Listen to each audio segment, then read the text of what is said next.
Hello everyone, today I would like to show you our latest product, this converter plate. It can help you pair the wire accessory to our wireless control panel. There are 16 zones can be set.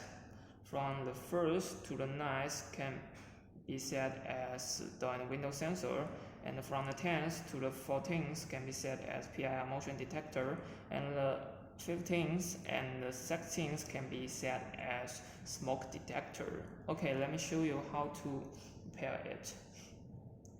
First, find your alarm system, then accessories, add, okay, door and window sensor. Okay, one wave means it's connected successfully, and then PIR sensor, smoke detector. Okay.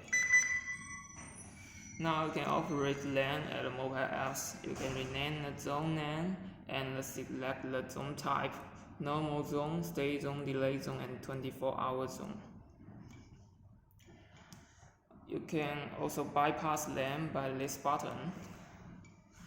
After that, you will also receive the notification if the converter plate lost power or recovery power. Okay, let me show you. Lost power, recovery. Okay, that's all.